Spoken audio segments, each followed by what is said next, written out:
세상에는 여러 가지 힘들이 있습니다. 예를 들어서 이 근육의 힘, 근력이라고 하죠. 이제 권력도 있고요. 금력, 돈이 많으면 또 돈의 힘도 있습니다. 그리고 배우는 사람은 또 학력도 있습니다. 배움의 힘도 있는 거죠. 이런 힘들은 일정한 힘, 파워를 가지고 있는 게 사실입니다. 권력의 힘만 생각해 봐도 그렇죠. 얼마나 막강합니까? 지난 몇십 년 동안 한국 정치사를 가만히 보면 정말 권력이 억울한 사람도 많이 만들어낸 경우도 많이 있었으니까요. 죄 없는 사람 죄인 만들기도 하고요. 죽을 사람 살리기도 하는 게 바로 권력의 힘입니다. 무서운 거죠. 멀쩡한 기업을 산산조각 내기도 하고요. 별 볼 일 없는 사람이 권력 하나 주니까 졸지에 부자가 되기도 합니다. 이런 이유 때문에 그래서 어떻게 하든지 많은 사람들이 권력 한번 쥐어보겠다고 조그만 권력이든 큰 권력이든 간에요 몸부림치고 있습니다. 근데 권력만입니까? 사실은 다른 힘들도 역시 마찬가지죠. 돈의 힘도 막강한 거죠. 돈 없으니까 돈 별거 아니야 그렇게 말로는 쉽게 할지 몰라도 돈이 있어 보세요. 얼마나 힘이 셉니까? 얼마나 편안합니까? 지식의 힘도 얼마나 파워가 있습니까? 공부 못한 사람은요, 공부한 사람 앞에서 말도 제대로 못해요. 말 한마디 했다가 틀릴까 봐. 그러니까 좀 배운 사람은 또 한마디 말을 안 해도 자유함이 있지 않아요. 힘이 있습니다. 자, 그런데 이런 모든 힘들이, 이런 우리 앞에 보이는 그 힘들에게는 아주 특별한 공통점이 한 가지가 있습니다. 그것은 문고하니 찰나적이라는 거죠. 시간의 시험대 앞에서 그것은 맥을 잃어버리고 만다는 거예요. 세월만 지나가면 그냥 영원히 지속되는 힘은 없다는 것입니다. 아무리 힘센 장사라 할지라도 세월 앞에서는 맥을 못 추고요. 잘 나가던 미모 여배우도요. 70만 되어보세요. 그냥 그게 그거예요. 어떤 분이 참 재미있는 피해를 했더라고요. 20대, 10대에는 IQ 200, 150, 그게 중요할지 모르지만 한 50쯤 되면 IQ 200이나 IQ 50이나 그게 그거라고요. 70쯤 되면 아름다운 여자나 미운 여자나 그게 그거고 90점 넘어가면 산 사람이나 죽은 사람이나 그게 그거고 세월 지나가니까 모든 게 다 힘을 잃어버리는 거, 이게 바로 인간이 경험하는 찬란적인 힘들의 모습인 거죠. 3대가는 부자 없다고 그랬습니다. 그리고 10년간은 권세도 없다고 했습니다. 얼마 전까지만 해도 우리 권력 50년은 간다 그렇게 주장했던 사람 5년만 해도 끝나버렸잖아요. 그렇게 생각해 보면요, 이게 참 허무한 것이라고 생각이 들어요. 퇴계 선생이 이런 말을 했습니다. 후생이 가외라. 후배가 가할 가짜 두려워할 외 가히 두렵다. 내가 지금은 가르치지만 후배들이 열심히 공부하고 업적을 쌓으면 내가 쌓았던 거 다 허물어 버릴 수도 있어요. 사실은 제일 무서운 사람들은 그래서 젊은 사람들이에요. 아무리 해놨어도 젊은 사람들이 뛰어들어서 열심히 한평생 살면 멋진 사람들이 되는 거죠. 자, 명성도 인기도 세월만 가면 다 사라져버릴 수밖에 없습니다. 그런데 인간의 비극은 어디에 있느냐 하면 그렇게 찰나적인 것인데에도 세월 지나가면 다 잃어버릴 것인데에도 불구하고 그걸 영원히 붙잡고 있으려고 안간힘을 쓰니까 그게 참 비극적인 거죠. 여자들은 안 늙으려고 대리미질도 하고 여기도 약도 맞고 피도 걸러서 바꿔서 집어넣기도 하고 안간힘을 쓰는데 그런다고 안 늙나요?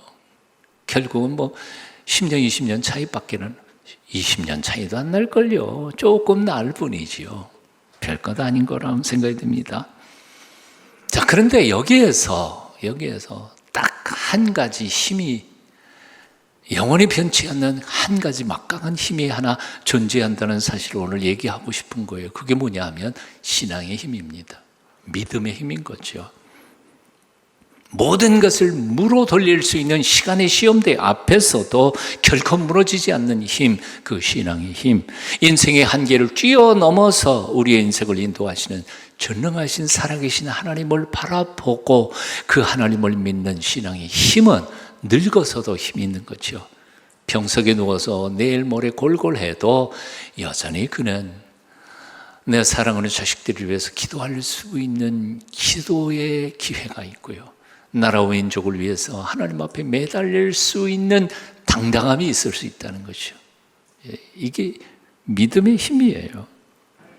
자, 다른 거에 비해서 이 신앙의 힘이 왜 이렇게 강한 걸까요? 이유는 간단해요. 우리의 믿음이 강한 게 아니에요. 믿음은 뭐 100만 번 믿습니다 소리쳐도 안 되는 건 안 되는 거예요. 우리가 할 수 있는 게 아니에요.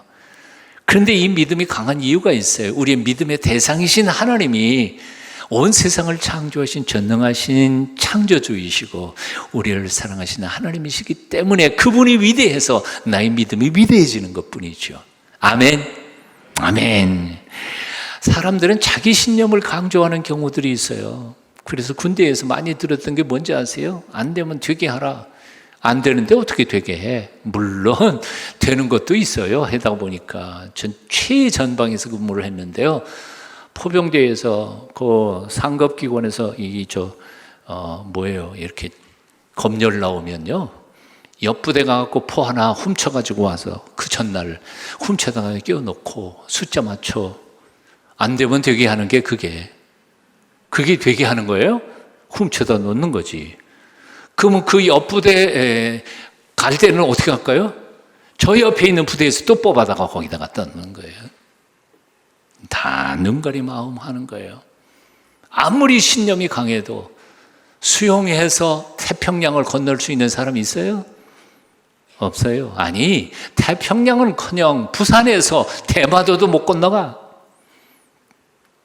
아마 올림픽 금메달 딴 사람 혹시나 갈 수 있을지 몰라도 거기는요, 아무리 높이 뛰기를 잘해도, 우리가 평생을 내 몸을 훈련한다 해도 3층짜리 건물도 못 뛰어요.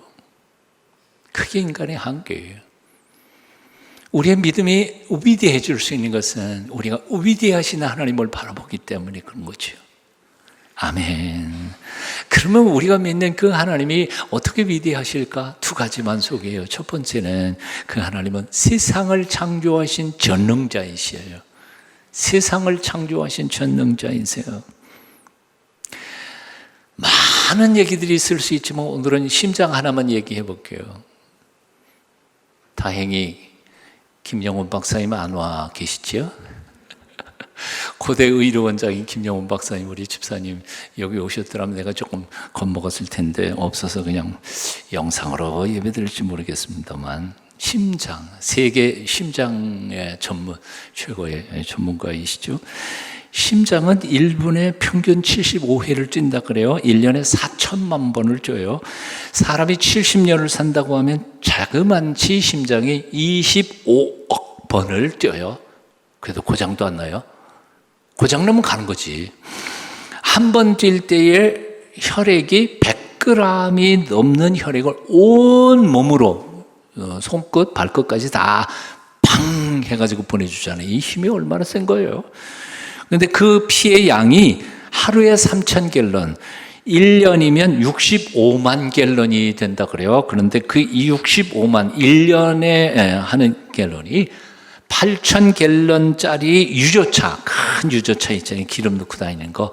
그걸 81대 분이 바로 그거라는 거예요.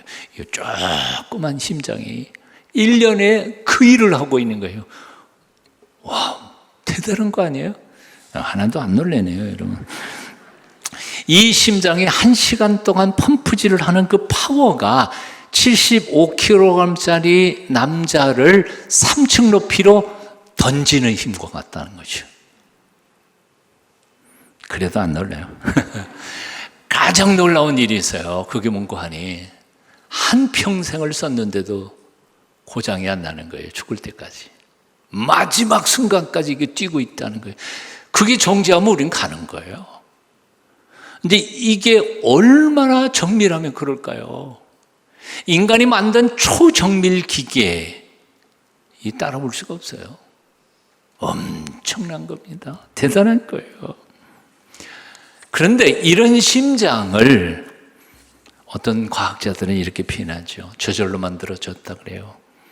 예. 시간이 되니까 진화해가지고 저절로 만들어진, 누가 만든 거 아니고 설계한 것도 아니고 저절로 만들어졌다고. 이렇게 믿는 게 합리적이고 과학적인가요? 아니면 최고의 지성, 인간의 지성을 수억만 개 뛰어나신 최고의 지성을 가지신 초월자가 이것을 설계하고 만들어서 실험해보고 그리고 이렇게 만들었다는 것이 더 과학적이고 합리적이고 논리적인 결론 부분입니까? 어떤 거예요, 여러분? 대답 좀 해보세요. 아직도 신앙이 아리까리한 번은 분명하게 대답하세요. 예. 초월적 지성인이 설계하고 그걸 만들어서 이렇게 딱 거기에 맞게 사이즈로 딱 집어넣어서 평생을 쓰도록 만들어 놓으신 거예요. 하나님의 창조의 솜씨를 인정하지 않으면 어떻게 이게 가능하겠느냐 하는 거예요. 시편 기자는 또 이렇게 고백합니다. 내가 산을 향하여 눈을 들리라. 나의 도움이 어디서 올꼬? 나의 도움이 천지를 지으신 여호와에게서로다. 하나님이 누구라고요? 천지를 지으신 창조주 전능자이십니다. 그래서 그분을 바라볼 때 우리의 믿음이 위대해질 수 있는 거예요. 그런가 하면 두 번째로 전능자이신 그 하나님, 천지를 지으신 그 하나님이 사랑이시래요. 사랑의 하나님이세요. 인간은요, 조금 힘세지면 약한 자 괄시해요. 돈 좀 벌면요, 가난한 사람 무시할 수 있어요. 그게 뭐 다 그런 건 아니지만 그래요. 대개는 그래요. 좀 배우면요, 못 배운 사람 무시해요. 그런데 놀랍게도 하나님은요, 온 세상을 지으신 전능하신 하나님이신데 그 피조물인 작은 생명체까지도 보살피시고 아끼시고 사랑하시는 사랑의 하나님이시라는 사실이죠. 크기로도 무한되지만 작기로도 무한되신 분이 하나님이 주신 온 우주이고 하나님 마음이신 거죠. 놀라운 거예요. 하나님은 상한 갈대를 꺾지 않으시고 꺼져가는 등불을 끄지 아니하시는 사랑의 하나님.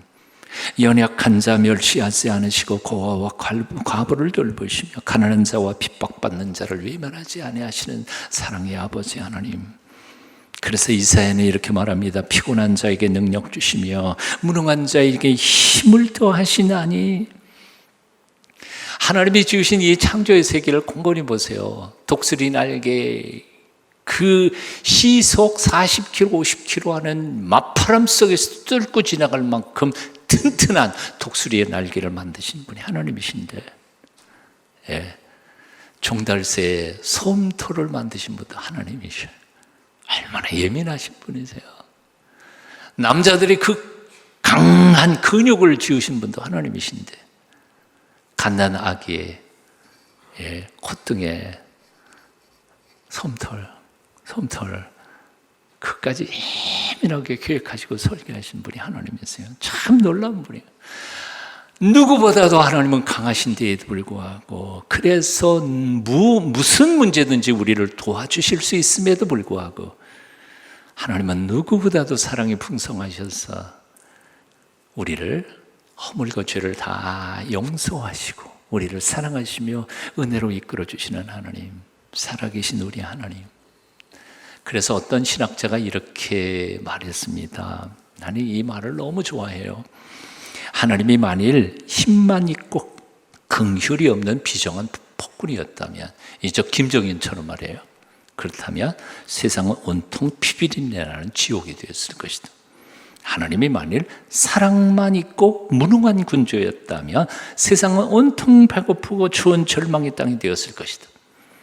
하지만 하나님은 전능하셔서 우리 모든 문제를 풀어주시고, 동시에 하나님은 사랑이셔서 우리를 있는 그대로 받아주신다. 아멘. 뜻을 생각하면서 한번 같이 읽어보십시다. 처음부터 같이 읽어봐요. 시작. 하나님이 만일 힘만 있고 긍휼이 없는 비정한 폭군이었다면 세상은 온통 피비린내 나는 지옥이 되었을 것이다. 하나님이 만일 사랑만 있고 무능한 군주였다면 세상은 온통 배고프고 추운 절망의 땅이 되었을 것이다. 하지만 하나님은 전능하셔서 우리 모든 문제를 풀어주시고 하나님은 사랑이셔서 우리를 있는 그대로 받아주신다. 그래서 우리의 신앙의 선배들은 이렇게 노래했습니다. 여호와는 나의 힘이요 노래이시며 나의 구원이시로다. 나의 힘이 되신 여호와여 내가 주를 사랑하나이다. 하나님은 우리의 피난처시요 힘이시니 환난 중에 만날 큰 도움이시라. 예수님께서 십자가를 지시기 바로 몇 시간 전에 제자들하고 마지막 만찬을 하시잖아요. 그 설교 맨 마지막 결론 부분이 뭔지 아세요? 결론 부분이 너희가 세상에서는 환난을 당하나 담대하라 내가 세상을 이기었노라. 세상에서는 너희가 환난을 당하나 내가 세상을 이기었노라. 여러분 오해하지 마세요. 우리가 이 세상 살 때 어려움 안 당한다, 시련 없다 그렇게 말씀하신 거 아니에요. 천국 백성이 이 세상에 사는데 왜 시련이 없겠어요? 왜 왕따 안 당하겠어요? 당연한 거예요. 하지만 걱정하지 마라. 왜냐하면 내가 세상 다 손봐놨거든 이미. 그러니까 걱정하지 마라. 너는 그냥 노력하고 열심히 살다 보면 결국은 이길 거야. 담대하십시다. 너무 똑똑하고 공부도 잘해서 일찍 미국으로 이민을 떠났습니다. 대단한 명성도 없고 돈도 많이 벌어서 남부럽지 않게 살게 됐습니다. 그런데 한창 신나게 살 나이 60에 말기 암으로 눕게 돼버렸습니다. 사람들이 많이 찾아와서 문병 와가지고는 말합니다. 힘내세요. 그럴 때마다 쓴웃음을 지으면서 이렇게 대답합니다. 예, 고맙습니다. 하지만 속으로는 이렇게 생각했습니다. 아니 힘이 없는데 무슨 힘내라고 자꾸 힘내란 말이야. 은근히 화가 나는 거죠. 힘없는 사람 보고 힘내라고 그러니까 뿔다운을 할 거 아니에요. 근데 어느 날 한 목사님이 찾아오셔서 이렇게 말씀하셨어요. 얼마나 힘드세요. 박사님은 도우심을 받으셔야만 합니다. 에? 물론 내가 도움 받아야 될 건 알겠는데 누구한테 어떻게 도움을 받을지 몰라서 고민인 거지. 그때 목사님은 천지를 창조하시는 하나님을 소개해 놓고는 이사야 40장 31절을 읽어주셨습니다. 오직 여호와를 앙망하는 자는 새 힘을 얻으리니 독수리의 날개치며 올라감 같을 것이요 다른 박질하여도 곤비치 아니하겠고 걸어가도 피곤치 아니하리로다. 그리고는 뜨겁게 간절히 그분을 위해서 기도했습니다. 그리고는 돌아갔는데 그날 저녁에 이분이 당신 아내를 향해 이렇게 말한 겁니다. 힘없는 내게 모두들 힘내라 해서 더 절망만 되듯 목사님이 오셔서 힘 있는 하나님의 도움 받으라 하고 기도해 주시는데 정말 내게 힘이 생겼어. 기적이요. 힘없는 사람에게 힘내라는 말은 말할 필요도 없는 말이에요. 죽어가는 사람 보고 죽지 마라. 그 참 누구는 죽고 싶은가? 나도 살고 싶지. 죽어가는 걸 어떻게 해요? 소용없는 얘기예요. 하지만 내 힘이 아니라 하나님의 힘을 받아. 하나님이 주시는 힘으로 함께 다시 시작해봐. 그 말은 일리가 있는 거예요. 왜? 하나님 살아계신 분이시니까. 여호와를 앙망하는 자는 새 힘을 얻으니 독수리의 날개치며 올라감 같을 것이요 다른 박질하여도 곤비치 아니하겠고 걸어가도 피곤치 않겠다고 약속하셨으니까요. 오늘 본문 하박국 선지자는 하나님의 택한 백성들이 죄짓고 사는, 하나님을 온전히 경외하지 못하고 사는 그 모습이 너무 속이 상했어요. 그래서 하나님 앞에 첫 번째 항의하는 거예요. 불평하는 거예요. 하나님, 당신의 백성이 이렇게 죄짓고 아무렇게나 막 사는데도 왜 가만 내버려 두십니까? 공의로우신 하나님이 왜 공의로 심판하지 않으십니까? 이게 하박국 1장에 하박국이 하나님 앞에 첫 번째 불평하는 거예요. 이 불평을 듣던 하나님이 그래 나 계획이 있어. 나 심판할 거야. 근데 저기 못된 바벨론 악당들 데려다가 얘네들 혼내줄 거야. 그러니까 하박국이 기가 막혔어요. 기가 막힌 거예요. 아니 객관적으로 말하면 이 하나님의 택한 백성 유다 백성들이 하나님 앞에 바로 살지 못했지만 그래도 저 바벨론 놈들보다는 좀 낫잖아. 근데 더 큰 악당 깡패들 데려다가 당신의 백성을 혼내준다니 이게 말이 안 되잖아요. 그러니까 하박국 1장과 2장을 주의 깊게 읽어보시면 하박국은 하나님 앞에 또 항의하는 거예요. 1장 후반부에. 그게 말이 돼요? 그게 말이 돼요?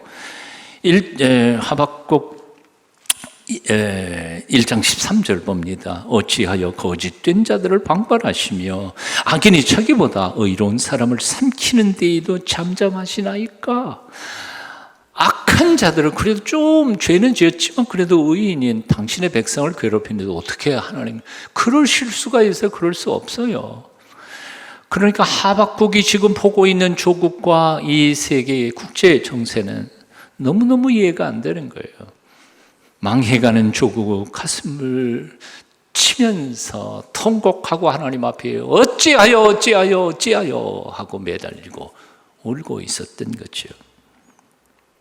하박국이라는 글자의 뜻은 껴안는 자라는 뜻입니다. 엄마가 매를 들었어요.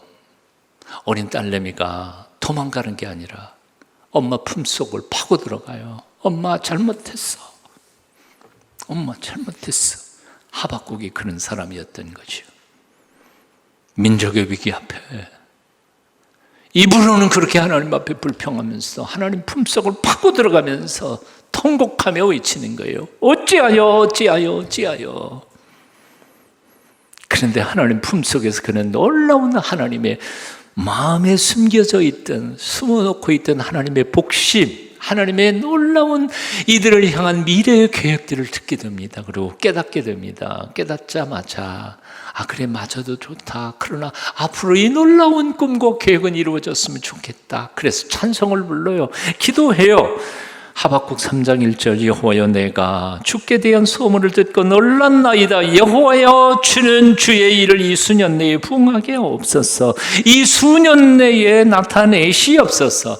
혹시 때리시는 진노 중에서도 긍휼함을 잊지 말고 살살 때려주세요. 난 이런 기도 참 재미있어요. 때리시더라도 살살 때려주세요. 그리고는 찬송합니다. 지금 견디기 힘들지만 이 어려운 시국에도 하나님을 찬송하면서 마지막 3장 끝부분에서 그는 이렇게 고백합니다. 비록 무화과 나무가 무성하지 못하며 포도나무에 열매가 없으며 감람나무에 수칠이 없으며 밭에 먹을 것이 없으며 우리의 양이 없으며 외양간에 소가 없을지라도 아무것도 없는 거예요. 아무것도 없는 거예요. 쌀 한 톨도 없는 거예요. 오늘 저녁 먹을 밥 한 끼 해먹을 것도 없어요. 그런데 18절에 나는 여호와로 말미암아 즐거워하며 나의 구원의 하나님으로 말미암아 기뻐하리로다. 왜? 이유가 뭐예요? 주 여호와는 나의 힘이시기 때문에요. 나의 발을 사슴과 같게 하사 나를 높은 곳으로 다니게 하실 것이기 때문에. 나라는 쫄딱 망하기 직전이었습니다. 살림살이는 다 찌들어가고 있었습니다. 아무리 둘러봐도 먹을 것도 마땅치 않고, 그렇다고 내일 모레 미래가 그렇게 보이는 것도 아니었습니다. 그 처절한 순간에 인생의 주인이신 하나님 아버지의 품속으로 파고들면서 하나님을 껴안을 때 하박국, 그는 하나님으로 인하여 힘을 얻고 용기를 얻어 비록 세상적으로 보면 아무런 희망이 없지만 담대하게 일어서서 신앙을 고백하며 앞으로 나아가게 된 겁니다. 주 여호와는 나의 힘이시라. 나의 발을 사슴과 같게 하사 나를 나의 높은 곳으로 다니게 하시리로다. 유라부터 내리시는 전능하신 하나님의 힘을 오늘도 사모하며 갈망하며 그분을 바라보며 오늘도 승리하는 하루 사실 수 있기를 축원합니다. 예수는 나의 힘이요 내 소망 되시니.